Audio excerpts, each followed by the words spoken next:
there is a lot of debate here about morality and specifically rights and things like that. So, in this context, force doctrine is brought up. Force doctrine is basically some shit that Andrew made up. Let's let him say what it is. The idea here is of what forced doctrine is pretty simple. Forced doctrine is just saying that all rights come from men, not making a might makes right argument. Rather, forced doctrine is giving you a descriptor for how the world works. Now, you can argue with forced doctrine if you want to with that descriptor, but you'd have to replace it with a more accurate descriptor, and nobody to date has been able to do so because it's an accurate descriptor. We'll see about that. Otherwise, I would not have come up with it. I think in a lot of other debates, when this force doctrine is brought up, a lot of people, including myself, have at some point assumed that, oh, this must be like a philosophical take that they like teach in school, and it's just like a way of thinking somebody in like 1615 made it up, and they some philosopher and they really thought about it, and they have all this writing on it, and it's a thing, okay? That was an assumption that I made before I looked a little bit deeper into it because I was like, wow, that sounds really stupid. There's no way that's a real thing. And there's no way that's a real thing. It's literally just some shit he made up to basically, I don't know what the purpose is exactly, but what it seems like is there's this kind of controlling aspect that this person has to him, and it's very evident in basically all of his conversations if you pay attention. How do I describe this? It's almost like this sort of fantasy where he's like, "Well, I'm a man, and if all men got together as one, if we just collectively got together, we could basically just enslave women and tell them to do whatever we want." That is like that is such cope, like, think about that for a second, like, when have men just all collectively gotten together.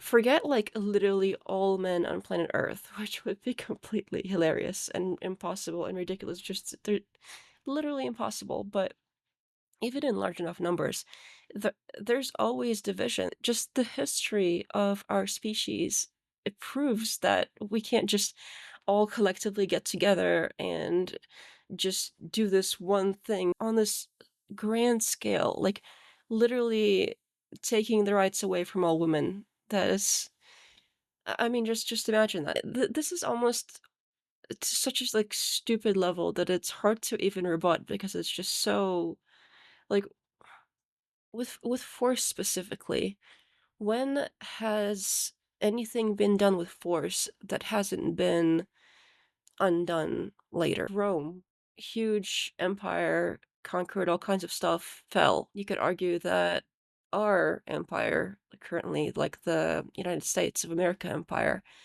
that's, not doing so hot right now. There's all these disagreements, and just saying, "Oh, well, if all men got together and decided to take away the rights of all women," just try to picture that. Like, how would that work? There are going to be men out there that are going to be like, "No, I love my wife. I think she should have rights. I love my mother. I love my sister. Um, I just in general don't hate women. I don't want to take away their rights. Um, I respect them as human beings." Like, there's so many men out there that would think like that. Just saying, like, oh, suddenly, like, they all just don't exist, and we have this small group of men, and they're the only men on Earth, and they all think exactly like this, and they want to take away women's rights. Calling this even a doctrine of any kind is so ridiculous. It's like, say all of the richest people on Earth got together and used their wealth to take away the rights from the rest of us.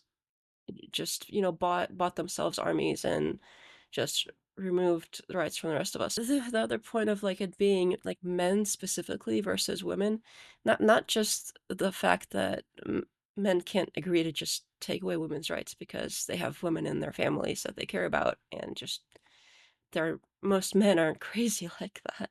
It's like this whole thing that it's just men that have power, because there are plenty of female billionaires and women have plenty of money, even women that aren't physically strong, like, you can buy armies, right? You can just buy force. So we have all of these institutions set up, and there's a reason that the world isn't the way that this force doctrine describes. Like, them saying it's reality, it's just not. Like, it just isn't. We have all of these institutions and just morality, religions, etc. We have all of this stuff that we have built so that we aren't like that. It's specifically so that the world isn't the way he's describing it is. So it's just not.